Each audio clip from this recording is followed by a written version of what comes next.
سورہ فاتحہ کی التماس ہے۔ مرحوم قربان حسین، مرحوم عابد حسین، اقبال بیگم بنت عابد حسین، شاکر حسین ابن عابد حسین بمع والدین، اختری بیگم بنت ہادی حسین بمع والدین، اصغر علی ابن غلام رسول بمع والدین، ارشد علی ابن شاکر حسین، عامر رضا ابن شاکر حسین، حسن عباس ابن علی حسن بمع والدین اور شہداء ملت جعفریہ اور اپنے اپنے مرحومین کو شامل کرتے ہوئے رحم اللہ من قرأ الفاتحہ۔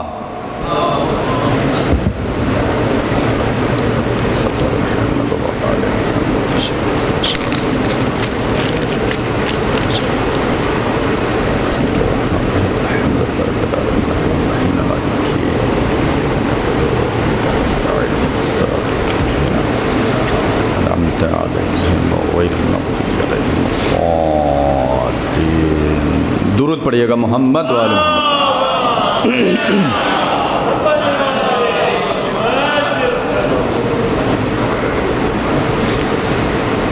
اعوذ باللہ من الشیطان اللعین الرجیم، بسم اللہ الرحمن الرحیم۔ حسبنا اللہ ونعم الوکیل، نعم المولا ونعم النصیر۔ افوض امری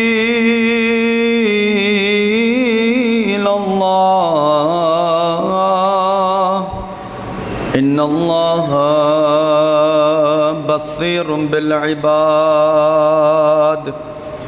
والصلاة والسلام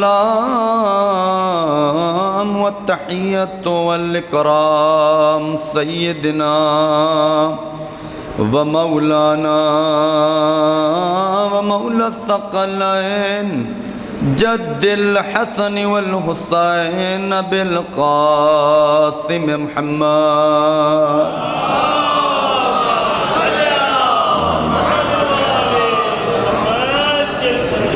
وآلہ الطیبین الطاہرین المعصومین المظلومین، واللعنۃ الدائمۃ علی اعدائہم اجمعین، من الآن الی قیام یوم الدین۔ اما بعد، فقد قال اللہ تبارک وتعالی فی کتاب المجید والفرقان الحمید، وهو اصدق القائلین۔ بسم اللہ الرحمن الرحیم۔ وَإِذِ ابْتَلَى إِبْرَاهِيمَ رَبُّهُ بِكَلِمَاتٍ فَأَتَمَّهُنَّ، قَالَ إِنِّي جَاعِلُكَ لِلنَّاسِ إِمَامًا، قَالَ وَمِنْ ذُرِّيَّتِي، قَالَ لَا يَنَالُ عَهْدِيَ الظَّالِمِينَ۔ صلوات علی محمد و آل محمد۔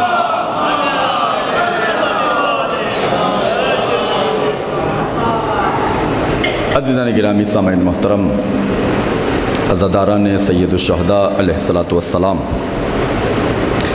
عشر سجادیہ کی آج دوسری مجلس ہے، اور ان 5 مجالس کے لیے ہم نے جس موضوع کا انتخاب کیا، کیونکہ مجلس جو ہے وہ ایک امام سے منسوب ہے، تو جس موضوع کا ہم نے انتخاب کیا وہ تاریخ ہدایت اور خاندان رسالت،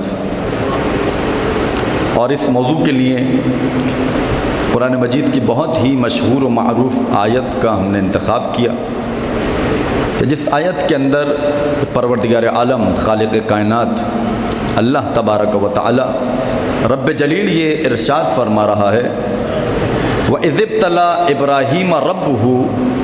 پیغمبر یاد کیجئے اس وقت کو کہ جب ابراہیم کے رب نے ابراہیم کا امتحان لیا تھا، بکلمات، چند کلمات کے ذریعے سے، فَأَتَمَّهُنَّ۔ قرآن کہہ رہا ہے جناب ابراہیم نے جب تمام امتحانات کو اچھے طریقے سے گزار لیا تھا، فَأَتَمَّهُنْ یعنی اچھے طریقے سے بطور احسن طریقے سے تمام امتحانات کو ابراہیم نے جب گزار لیا تو خدا نے اس طریقے سے ابراہیم سے خطاب کیا قَالَ إِنِّي جَاعِلُكَ لِلنَّاسِ إِمَامًا، اے ابراہیم اب ہم تمہیں لوگوں کا امام بنانے جا رہے ہیں۔ عزیزان گرامی، جب ابراہیم نے یہ سنا کہ اتنا بڑا عہدہ میرے سپرد کیا جا رہا ہے، میرے حوالے کیا جا رہا ہے، اتنے بڑے عہدے سے مجھے خدا نواز رہا ہے، تو فوراً سے ابراہیم کے دل میں تمنا جاگی، ابراہیم کے دل میں ایک تمنا اٹھی۔ ظاہر عہدہ اتنا بڑا تھا، میں نے کل بھی عرض کیا تھا، یہ جو امتحانات ابراہیم سے خدا لے رہا ہے، اس کے بعد جب اعلان کر رہا ہے، خود ابراہیم کو بھی اندازہ ہو گیا تھا کہ جو امتحانات لیے گئے ہیں، ان امتحانات کا مقصد ہی یہی ہے، کوئی عہدہ میرے حوالے کیا جا رہا ہے، اور یہ کوئی معمولی عہدہ نہیں ہے، امامت کا عہدہ خدا ابراہیم کے حوالے کر رہا ہے۔ انی جاعلک للناس اماما، کہ میں تمہیں لوگوں کا امام بنانے جا رہا ہوں۔ جب ابراہیم نے یہ سنا تو ابراہیم کے دل میں تمنا جاگی، کیونکہ آپ کو معلوم ہے، دیکھیے یہ جو بحثیں ہوتی رہتی ہیں اور پرانی ابحاث ہی ہے، علی افضل، انبیاء افضل، ایک ڈیبیٹ ٹی وی پر بھی چلی تھی کافی عرصے پہلے، تو یہ آیت بہترین طریقے سے جواب دیتی ہوئی نظر آ رہی ہے۔ دیکھیے ابراہیم کے پاس نبوت بھی تھی، رسالت بھی تھی، خلت بھی تھی، تمام عہدے ابراہیم ایک ہی وقت میں رکھتے تھے۔ بھائی پھر اس کے بعد امامت کیوں دی خدا نے؟ اس کا مقصد یہ ہے کہ امامت جو ہے سب سے بلند عہدہ تھا، نبوت سے بھی بلند تھا، رسالت سے بھی بلند تھا، خلت سے بھی بلند تھا۔ جتنے عہدے ابراہیم کے پاس موجود تھے، اس کے بعد جب امامت ملی ہے، کہیں پر مجھے دکھا دیجئے، آپ بہت ذمہ داری سے عرض کر رہا ہوں، کہیں پر بھی مجھے دکھا دیجئے جب ابراہیم کو نبوت ملی ہے، ابراہیم نے کہا وہ میری ذریت میں قرار دے دے، رسالت دے دی ابراہیم کو، ابراہیم نے سوال نہیں کیا وَمِن ذُرِّيَّتِي، لیکن جب امامت دی ہے تو فوراً ابراہیم نے خدا سے سوال کر لیا، اے میرے خدا، اے میرے پروردگار، اے رب جلیل، ذرا یہ تو بتا دے یہ جو عہدہ میرے حوالے کر رہا ہے، آیا میری ذریت میں بھی قرار دے گا نہیں قرار دے گا؟ اس کا مقصد کیا ہے؟ دیکھیے ایک مثال میں آپ کو دوں، بہت ہی سادہ مثال، بچہ بھی سمجھ جائے گا۔ امتحانات کب لیے جاتے ہیں؟ امتحانات کیوں لیے جاتے ہیں؟ ظاہر ہے جب آپ کی ڈگری اوپر ہوتی ہے، آگے بڑھنے کے لیے امتحان لیے جاتے ہیں، پیچھے آنے کے لیے امتحان کبھی نہیں لیے جاتے۔ اگر ایک بچہ پہلی کلاس میں ہے، بچہ بھی سمجھ جائے، سادہ مثال دے رہا ہوں، جوان بھی سمجھ جائیں، ذرا دیکھیے گا اس عہدے کی عظمت کیا ہے۔ یہ جو سوال کرتی ہے دنیا، انبیاء افضل ہیں، علی افضل ہے، انبیاء افضل ہیں، علی افضل ہے، تو ذرا مجھے یہ بتائیے، ایک بچہ اگر دوسری کلاس میں ہو، وہ امتحان تیسری کلاس کے لیے دیتا ہے یا دوبارہ پہلی کلاس میں آنے کے لیے دیتا ہے؟ دوبارہ پہلی کلاس میں آنے کے لیے امتحان نہیں دیتا ہے۔ جو بچہ دوسری کلاس میں ہوتا ہے، وہ جب آگے بڑھنا چاہتا ہے تو اسکول میں اس کا امتحان لیا جاتا ہے۔ تو اس کا مقصد کیا ہوا؟ بھائی نبوت ابراہیم کے پاس موجود تھی، رسالت موجود تھی، یہ جو امتحان لیا جا رہا ہے، اس کا مقصد یہ ہے کوئی ڈگری ابراہیم کو ملنے والی ہے، تبھی امتحان لیا جا رہا ہے، اور وہ ڈگری جو ہے وہ امامت کی ڈگری ہے۔ تبھی ابراہیم نے سوال کیا وَمِن ذُرِّيَّتِي، پروردگار میری ذریت میں اس کو قرار دے گا نہیں قرار دے گا؟ پروردگار عالم نے کوئی جواب نہیں دیا، ایک ملاک بیان فرمایا، ایک معیار دے دیا، ایک کرائٹیریا دے دیا، ابراہیم یاد رکھو یہ جو عہدہ تمہیں عطا کیا ہے ہم نے، اس عہدے کو پانے کے لیے لا ینال عہد الظالمین، میرا یہ عہدہ امامت ظالمین تک نہیں پہنچ سکتا ہے۔ اب ذرا ظلم کی تعریف آپ جا کر دیکھیے گا، ظلم کی تعریف کیا ہے؟ ظلم ہمیشہ آتا ہے عدل کے مقابلے میں، ایک جگہ عدل ہوتا ہے، ایک جگہ ظلم ہوتا ہے۔ عدالت کی تعریف کیا ہے؟ ہر شے کو اس کے مقام پر اگر آپ رکھ دیں، یہ عدالت ہے۔ یہ پانی کا گلاس یہاں رکھا جاتا ہے، مثال کے طور پر یہ ممبر یہاں پر رکھا ہوا ہے، ہمیشہ اس کی جگہ یہی ہوتی ہے۔ جو بھی مولانا آتے ہیں، جو بھی خطبہ آتے ہیں، اس ممبر پر بیٹھ کر تقریر کرتے ہیں۔ مثال دے رہا ہوں میں، مثال کے مطابق اگر اس ممبر کو اٹھا کر کونے میں رکھ دیا جائے، یہ اس ممبر کے حق میں ظلم ہے، کیونکہ اس کا مقام یہاں پر تھا، یہاں سے اٹھا کر وہاں رکھ دیا، ظلم کیا آپ نے۔ ہر چیز کا ایک مقام ہوتا ہے. تو یہ تعریف ہے عدالت کی. اس کے مقابلے میں آتا ہے ظلم.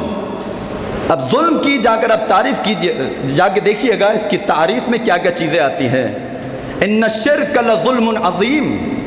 شرک کو خدا نے قرآن میں ظلم عظیم کہا ہے.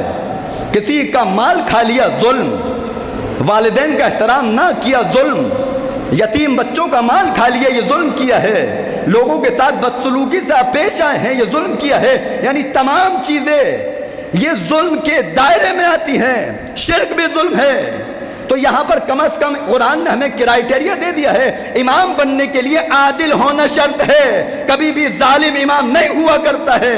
اسی وجہ سے ہمارے معصومین نے، ہمارے ائمہ نے جب امامت کی تعریف کی ہے تو امامت کی تعریف میں سب سے پہلی شرط جو بیان کی ہے وہ کیا بیان کی ہے؟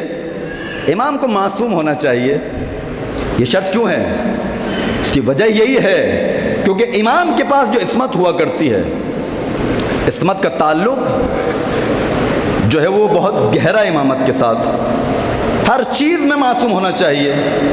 کیونکہ ظاہر سی بات ہے کہ جب خدا اس کو یہ عہدہ دے رہا ہے، اب جو چیزیں اس امام کے حوالے کرے گا، جس کو امام بنا رہا ہے خدا، وہ خدا کی طرف سے لے گا اور لوگوں تک پہنچائے گا.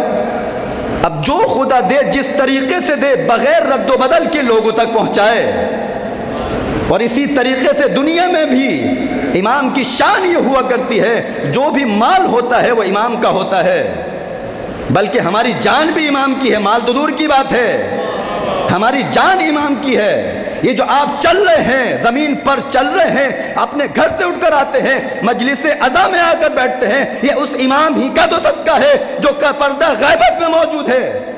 اگر وہ امام موجود نہ ہوتا تو روایت یہ کہتی ہے لولا الحجہ لساخت الارض باہلھا، کہ اگر یہ حجت خدا اس زمین پر نہ ہوتی تو زمین پھٹ جاتی، تمام رہنے والے زمین کے اندر چلے جاتے. امام معصوم کی وجہ سے یہ تمام چیزیں موجود ہیں. تو عصمت امام کے لیے شرط ہے. جتنی بھی خدائی چیزیں ہوتی ہیں، جو پیغامات ہیں، جو بھی خدا دیتا ہے، چاہے علم دے، اس علم کو اچھے طریقے سے لوگوں تک پہنچائے. اللہ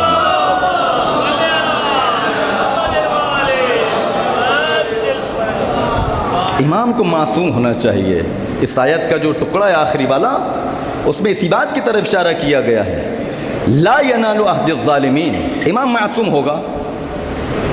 میرے مولا چوتھے امام سے کسی نے سوال کیا، کہا کہ مولا یہ خدا نے اس عہد امامت کو اپنے پاس کیوں رکھا، لوگوں کے حوالے کیوں نہ کر دیا، اس کی وجہ کیا ہے؟ میرے مولا نے کہا کہ دیکھو، امام کی پہلی شرط معصوم ہونا، اور عصمت کا تعلق ہوتا ہے انسان کے درون سے، باطن سے. عصمت مجھے آپ دکھائیے، کسی کے ظاہر میں آپ دیکھ سکتے ہیں عصمت کو؟ مجھے نہیں معلوم آپ کے دماغ میں کیا چل رہا ہے میرے لیے، مجھے بھی نہیں معلوم یہ میرے لیے کیا سوچ رہے ہیں، کسی کو بھی نہیں معلوم کسی ایک کے لیے کیا آپ کے دماغ میں کیا چل رہا ہے. یعنی اس کا مقصد کیا ہوا؟ یعنی میں ایک عام انسان دوسرے انسان کے باطن کو نہیں پڑھ سکتا. امام کا جواب سنیے. امام نے یہی جواب دیا ہے کہ امام کی جو پہلی شرط ہے وہ عصمت ہے، اور عصمت کو عام انسان نہیں دیکھ سکتا ہے. اسی وجہ سے خدا نے عہدہ امامت کو اپنے ہاتھوں میں رکھا ہے، لوگوں کے ہاتھوں سے لے لیا ہے، کیونکہ خدا کو معلوم ہے جس کو میں امام بنانے جا رہا ہوں اس کی ظرفیت کیا ہے، اس کا ظرف اس قابل ہے، جو چیزیں میں عطا کروں گا وہ بالکل اسی طریقے سے عصمت کے ساتھ، بالکل امانت داری کے ساتھ لوگوں تک پہنچائے گا. اس وجہ سے عصمت کو خدا نے امامت میں رکھا، اور عصمت کا تعلق ہے انسان کے باطن سے، اور باطن کو خدا سے زیادہ بہتر کوئی نہیں جان سکتا. یہی وجہ ہے، یہ جو اختلاف ہے ہمارا اور دوسروں کا یہی ہے. لوگ انتخاب میں تلاش کرتے ہیں، لوگ جمع ہو کر ایک کو انتخاب کر لیں، وہی امام ہوگا، وہی خلیفہ ہوگا، وہی رسول کا جانشین ہوگا. لیکن ہم کہتے ہیں کیونکہ ہماری جو شریعت ہے، ہمارا جو مذہب ہے وہ مذہب جعفریہ ہے، قال الباقر قال الصادق والا مذہب ہے. جو چیز ہمیں امام صادق نے عطا فرمائی، امام باقر نے عطا فرمائی، اس کو ہم نے لے لیا. وہ یہ بیان کرتے ہیں امام کو معصوم ہونا چاہیے. حتیٰ کہ اس سے بڑھ کر میں بات عرض کر دوں، رسول خدا کو بھی اختیار نہیں ہے امام بنانے کا. مجھے بتائیے غدیر میں امام بنایا گیا تھا یا پہنچایا گیا تھا؟ امام بنایا نہیں تھا، بنایا خدا نے تھا، پہنچایا رسول خدا نے تھا. غدیر میں دکھایا گیا ہے، یہ غلط کہا جاتا ہے کہ رسول خدا نے امام بنایا. یا ایھا الرسول بلغ، قرآن صحیح پڑھ لیا ہوتا شاید تو یہ باتیں نہ کرتے. آیت کیا کہہ رہی ہے؟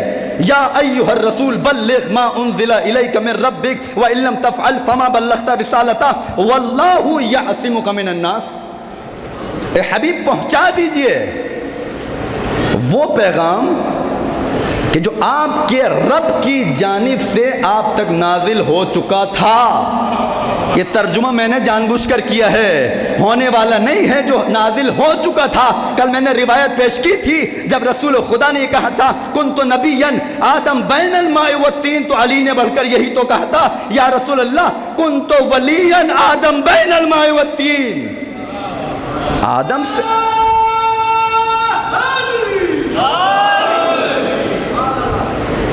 تو یہ امامت جو ہے رسول خدا نے پہنچائی ہے، اور اس میں ایک عجیب پیغام بھی دیا ہے. امامت کی اہمیت کو بیان کیا اس آیت کے اندر. رسول پہنچا دیجئے، تھریٹ دیا جا رہا ہے، دھمکی دی جا رہی ہے. پورے قرآن میں آپ اٹھا کر دیکھ لیجئے، جیسا لہجہ خدا کا اپنے حبیب کے ساتھ یوم غدیر تھا ایسا لہجہ کبھی نظر نہیں آیا ہے. کبھی آپ دیکھیے اٹھا کر، نماز پہنچانے کا کہا ایسا لہجہ نہیں تھا. اگر نماز نہ پہنچائی تو کوئی کام انجام نہیں دیا. روزے کے بارے میں نہیں کہا، حج کے بارے میں نہیں کہا ہے. لیکن جب ولایت کا موقع آیا ہے یا ایھا الرسول بلغ، پہنچائیے. یہاں پر امر کا صیغہ ہے، یعنی خدا حکم دے رہا ہے وَإِن لَّمْ تَفْعَلْ فَمَا بَلَّغْتَ رِسَالَتَهُ، یعنی اگر آپ نے یہ ولایت علی کو نہ پہنچایا گویا 23 سالہ کار رسالت جو انجام دیا تھا وہ عکارت، وہ ضائع. امامت کی اہمیت یہ ہے، خدا نے رسول کے ذریعے پہنچایا ہے. اب ایک اور بات سنتے چلے جائیے.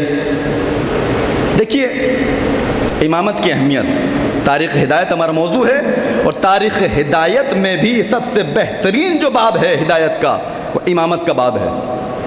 امامت کا باب ہے.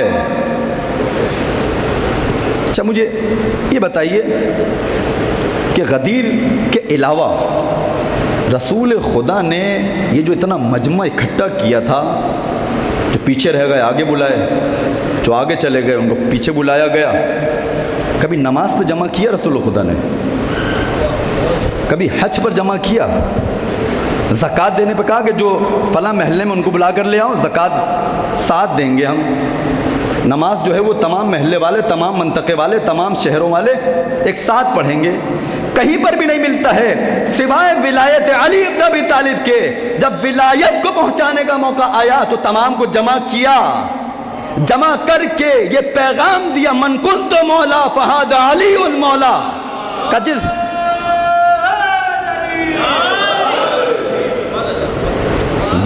ولایت کی اہمیت اس آیت کے اندر خدا نے امامت کو پہنچانا چاہا ہے. تاریخ ہدایت کا بہترین موضوع ہے، بہترین پہلو جو ہے وہ امامت کا پہلو ہے.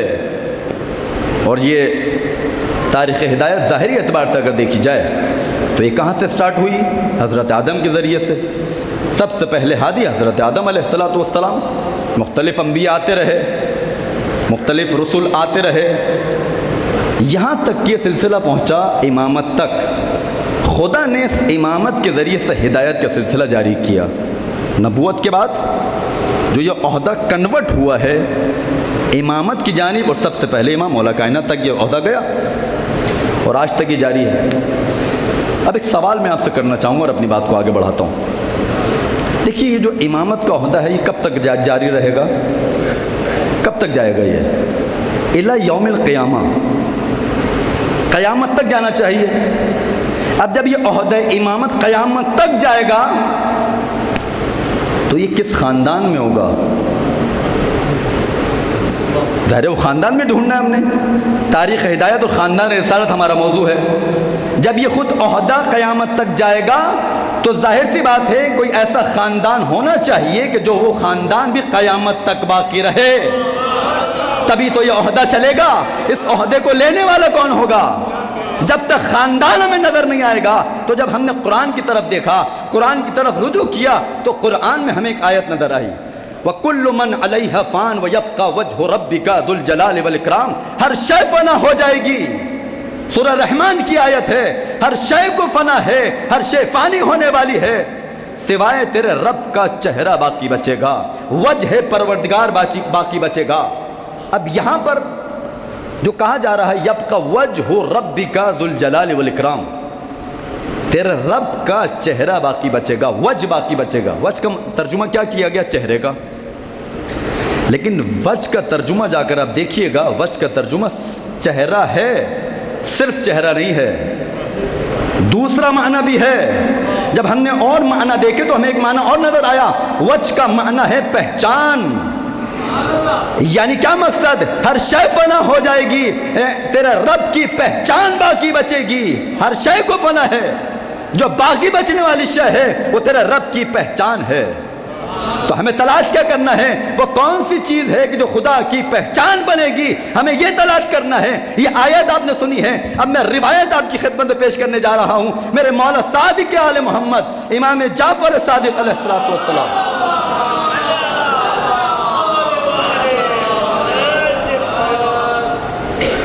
مولا کی روایت ہے۔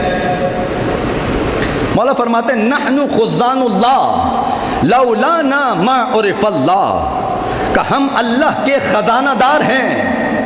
توجہ کیجئے، یہاں پر میرے مولا امام صادق بیان کر رہے ہیں، میرا کلام نہیں ہے، یہ مولا امام صادق کا کلام ہے، ہمارے چھٹے سرکار کا کلام ہے۔ کس طریقے سے بیان کر رہے ہیں؟ نحن خزان اللہ لولانا ما عرف اللہ، کہ ہم اللہ کے خزانہ دار ہیں، یعنی اللہ جو چیز بھی نازل کرنا چاہتا ہے وہ اگر آتی ہے تو ایمان کے سینے پر آتی ہے، اس کے علاوہ جا نہیں سکتی ہے۔ اس کے بعد کہتے ہیں لولانا ما عرف اللہ، اگر ہم نہیں ہوتے تو اللہ کو پہچانا نہیں جاتا تھا، خدا کی پہچان ممکن تھی۔ اس کا مقصد کیا ہوا؟ اگر نمازیں باقی ہیں تو آل محمد کے ذریعے سے، اگر قیام باقی ہے تو آل محمد کے ذریعے سے، اگر رکوع باقی ہے تو آل محمد کے ذریعے سے، اگر سجدے باقی ہے تو آل محمد کے ذریعے سے۔ تو اب قرآن کی آیت کو دیکھیے، ہر شے فنا ہو جائے گی، صرف جو باقی بچے گی خدا کی پہچان باقی بچے گی۔ اور اس روایت کو ملائیے، نتیجہ کیا نکلے گا؟ یعنی دنیا کی ہر شے کو فنا ہے، جو خاندان باقی بچے گا وہ خاندان رسالت باقی بچے گا۔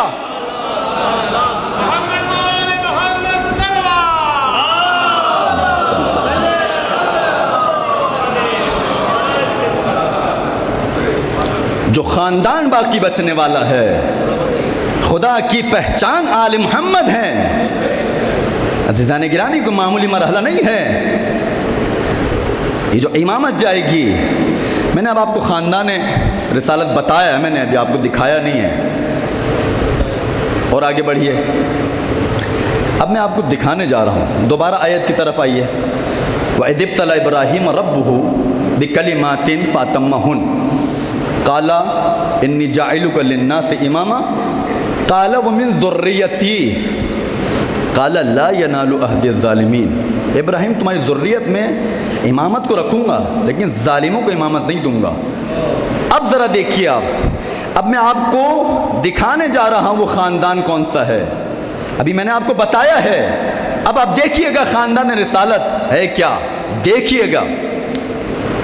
قرآن کی ایک آیت ہے وَجَعَلَهَا كَلِمَةً بَاقِيَةً فِي عَقِبِهِ، یعنی ہم نے اس امامت کو قرار دیا ہے کیا؟ کلمہ باقیہ، ایسا کلمہ جو باقی رہنے والا ہے۔ کس میں قرار دیا ہے؟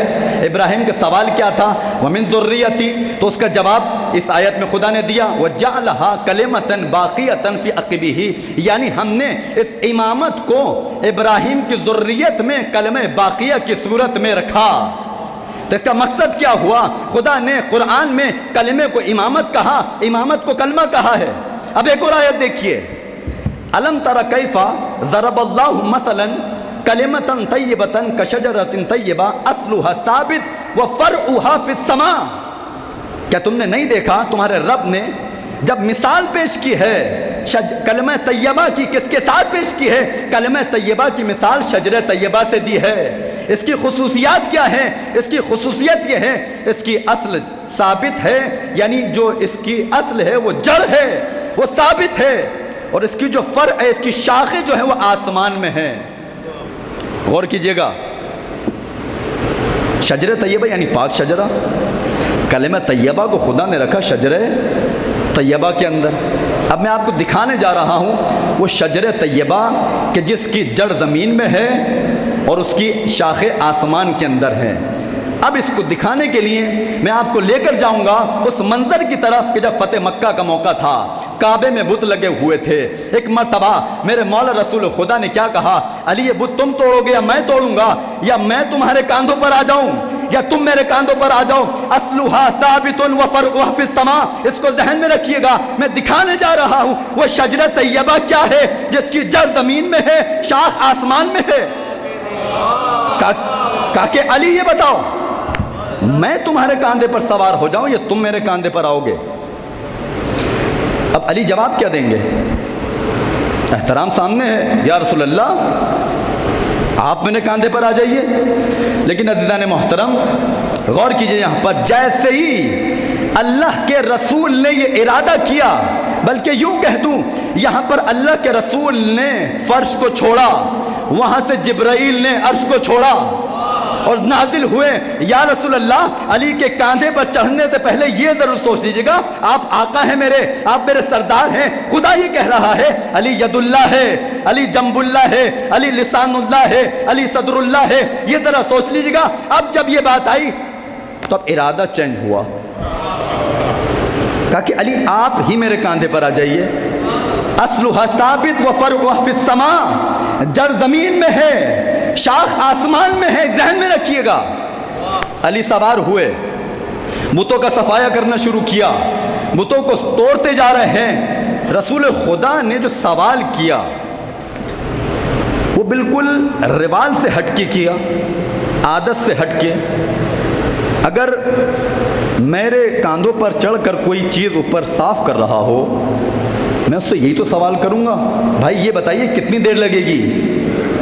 رسول خدا نے سوال یہ نہیں کیا، کچھ اور سوال کیا، کہا کہ یا علی این وصلتا، ذرا یہ بتائیے کہاں تک پہنچے؟ یا رسول اللہ سوال کر لیتے کتنی دیر لگے گی، لیکن آپ سوال کر لیں یا علی آپ کہاں تک پہنچے؟ جڑ زمین کے اندر ہے، شاخ آسمان میں ہے۔ علی نے جواب بھی دیا، یا رسول خدا، اے اللہ کے رسول، اگر میں چاہوں ان ستاروں کو کہ جو عرش اعظم پر موجود ہے توڑ سکتا ہوں۔ تو اس کا مقصد کیا ہے؟ جیسے یہ منظر پیش آیا، آواز کبریا آئی، دیکھ لو جڑ زمین میں ہے، شاخ آسمان میں ہے۔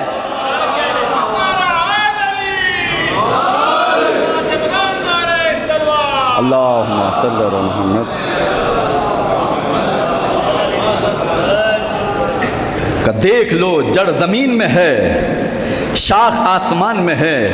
اسی وجہ سے میرے مولا رسول خدا نے یہی ارشاد فرمایا، انا اصلھا وعلی فرعھا۔ روایت کے جملے ہیں، اور آخر میں کہا، مولا فرماتے ہیں میں شجر طیبہ کی اصل ہوں، وہ جو پاک درخت ہے اس کی جڑ میں ہوں، اور اس پاک درخت کی شاخ علی ابن ابی طالب ہے۔ اور آخر میں بیان کرا کہ جو بھی شاخ سے متمسک ہو گیا اس کا بیڑا پار، اور جس نے شاخ کو چھوڑا وہ برباد۔ اب یہاں پر میں مثال آپ کو دیتا ہوں، بہت ہی ملموس اور محسوس مثال۔ دیکھیے، اگر شاخ سے پتا ٹوٹے اور جڑ میں آ کے گر جائے، اور ایک شخص دیوانگی کے عالم میں آئے، اس پتے کو پانی دیتا رہے، بتائیے پتے کو فائدہ ہوگا؟ غور کیجئے گا، علی کی محبت جس کے دل میں ہے وہ اس کو محسوس کرے گا۔ مقام علی ابن ابی طالب کیا ہے؟ امامت ایسے نہیں دی جا رہی علی کو، کچھ ہے، ظرفیت رکھتا ہے، اللہ دیکھ رہا ہے، خدا کے ارادے میں موجود تھا۔ علی کا ظرف اس قابل ہے کہ اس میں اگر امامت کو رکھا جائے تو غلط نہیں ہوگا۔ پتا آ کے گرا جڑ میں، ایک دیوانگی کے عالم میں پانی دیتا رہے، اور سوال کیا جائے اس سے، بھائی اس کو پتے کو پانی کیوں دے رہے ہو؟ کہا بھائی جڑ کے ساتھ متصل ہے، شاخ سے ٹوٹ گیا تو کیا ہوا، ہے تو جڑ کے ساتھ، اس کو پانی دے رہا ہوں، شاید اس میں کچھ افاقہ ہو جائے۔ قیامت تک بھی اگر پانی دیتا رہے اس میں افاقہ نہیں آئے گا۔ تو رسول خدا نے کیا بیان کیا ہے؟ رسول خدا نے کیا کہا؟ انا اصلھا، شجر طیبہ کی اصل میں ہوں، جڑ میں ہوں، علی اس کی شاخ ہے۔ اب رسول خدا کو کوئی تھاما رکھے، ان کے سائے میں سوتا رہے، ان کے ہمسائے میں زندگی گزارتا رہے، اگر علی کی محبت نہیں ہے تو جنت تو کیا، جنت کی خوشبو بھی سونگنے نہیں پائے گا۔ کیا کہنے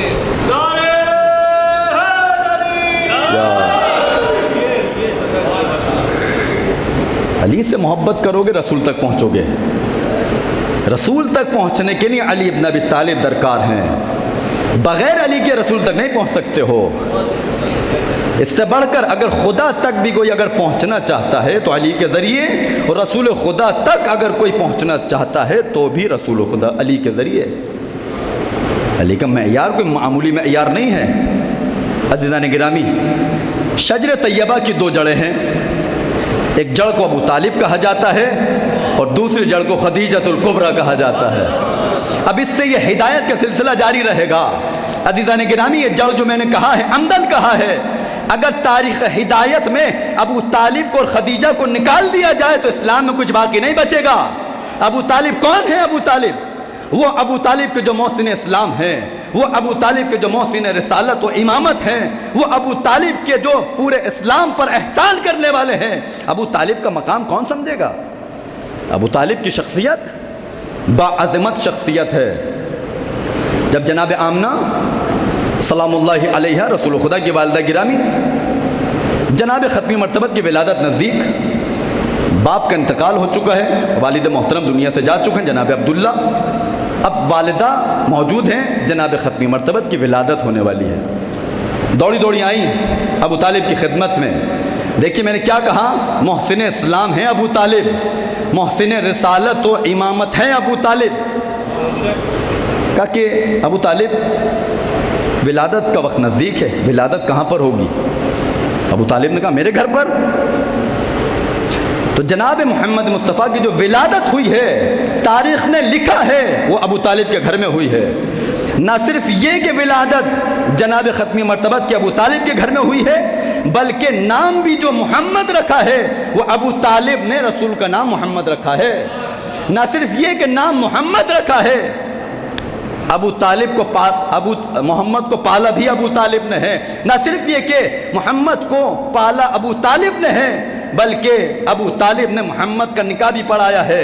اب مجھے ذرا یہ بتائیے، یہ احسانات جو ابو طالب کر رہے ہیں، کیا خدا نہیں دیکھ رہا تھا؟ خدا دیکھ رہا تھا، خدا یہ احسانات دیکھتا جا رہا ہے۔ اب جو احسان کا بدلہ خدا دینا چاہے گا تو وہ کیسا دے گا؟ خدا نے خود قرآن میں بیان کیا ہے، هل جزاء الاحسان الا الاحسان۔ کیا احسان کے بدلے کے علاوہ کوئی بدلہ ہو سکتا ہے؟ اب خدا جب بدلہ دے گا تو کیسا بدلہ دے گا؟ اب خدا نے خطاب کیا، اے ابو طالب، ہمارے محمد کی ولادت تمہارے گھر میں ہوئی ہے، ہم تمہارے بیٹے کی ولادت اپنے گھر میں کریں گے۔ محمد کا نام تم نے محمد رکھا ہے، تمہارے بیٹے علی کا نام ہم عرش اعظم سے علی رکھیں گے۔ تم نے ہمارے محمد کا نکاح فرش پر پڑھایا ہے، تمہارے بیٹے علی کا نکاح ہم عرش پر پڑھائیں گے۔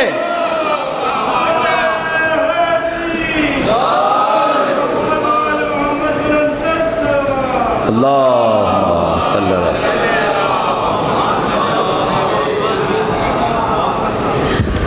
ابو طالب کے احسانات ہیں، ابو طالب کے احسانات کو اگر نکال دیا جائے تو یقین کیجئے اسلام خالی ہے۔ جناب خدیجہ کا مقام بھی کوئی کم نہیں ہے۔ انشاءاللہ کل اپنی بات کو آگے بڑھائیں گے، کچھ جملے جناب خدیجہ کے حوالے سے انشاءاللہ کل بیان کروں گا۔ جناب ابو طالب کے زحمات ہیں، کربلا میں بھی اگر دیکھا جائے تو ابو طالب کی اولاد کام آئی ہے۔ ایک جو جملہ ملتا ہے رسول خدا کی حدیث ملتی ہے، ما قام الاسلام الا بسیف علی ابن ابی طالب و مال خدیجہ۔ اسلام کو جو پیر عطا ہوئے ہیں کس کی وجہ سے عطا ہوئے؟ یا تو ابو طالب کہ بیٹے کی تلوار تھی اور خدیجہ کا مال تھا، ابو طالب کا بیٹا کام آیا۔ عزادارو،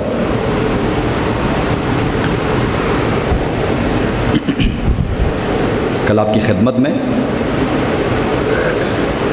جب یہ کاروان روانہ ہو رہا تھا، جب بیویوں کو اسیر کر کے لے جایا جا رہا تھا، محملوں پر سوار کیا گیا،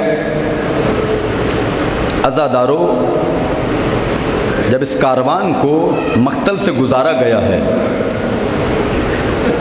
دیکھیے جناب زینب سلام اللہ علیہا اور امام سجاد علیہ الصلاۃ والسلام، یہ دونوں تاریخ ہدایت میں ایک کردار رکھتے ہیں۔ امام حسین نے کربلا تک اپنی ذمہ داری نبھا دی ہے، اب جو ذمہ داری ہے، اب جو حسین کو پہنچانا ہے، کربلا کو بیان کرنا ہے، وہ دو شخصیات کی ذمہ داری ہے، یا تو زینب کبریٰ بیان کریں گی یا امام سجاد بیان کریں گے۔ عزادارو، ایک مرتبہ یہ کاروان جب سوار ہو گیا، محملوں پر بیویاں سوار ہوئی ہیں، جب ان کو مقتل سے گزارا جا رہا ہے تو مقتل یہ کہتا ہے، جب تمام بیویوں نے اپنے اپنے لاشوں کو دیکھا، ہر بیوی نے اپنے لاشے کے اوپر اپنے آپ کو گرا دیا ہے، اپنے اپنے مقتول کے اوپر اپنے آپ کو گرا دیا ہے۔ کوئی بیوی کسی کے لاشے پر گرتی تھی، کوئی بیوی کسی کے لاشے پر گرتی تھی، ہر ایک بیوی اپنے چاہنے والے کے لاشے پر گری ہے۔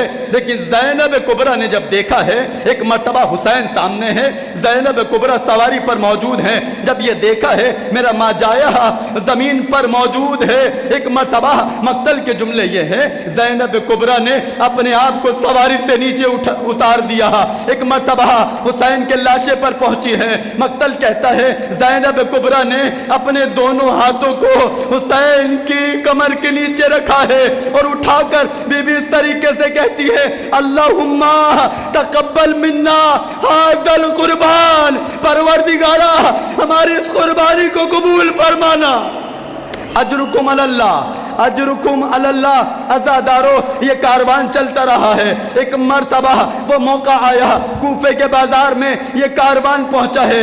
عزادارو، ایک موقع وہ بھی آیا، اب دربار میں جانے کی باری آئی ہے، اب زینب کبریٰ دربار میں جائے گی۔ عزادارو، اس کاروان کو کوفے کے دروازے پر روک دیا گیا ہے، ابھی دربار سجایا جا رہا ہے، لوگوں کو جمع کیا جا رہا ہے، دھوپ کا عالم ہے، بچے دھوپ سے تڑپ رہے ہیں، ایک عجیب کیفیت ہے بچوں کی۔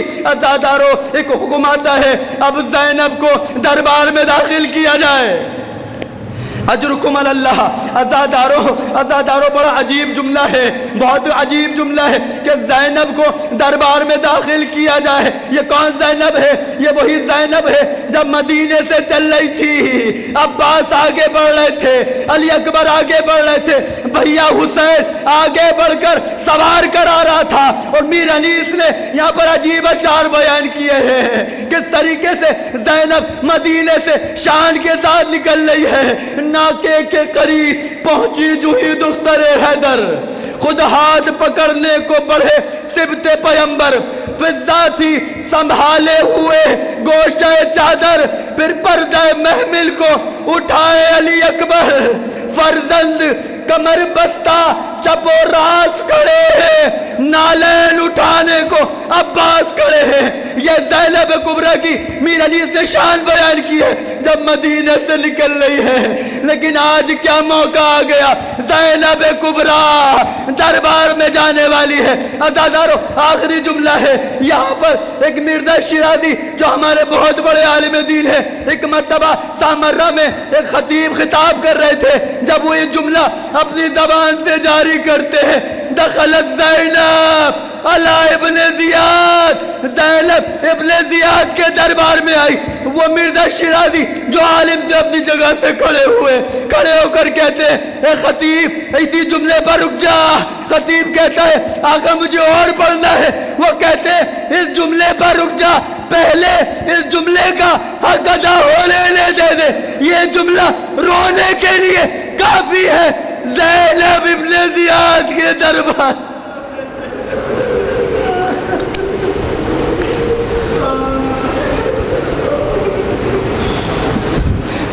اللہ ولعنت اللہ علی القوم الظالمین۔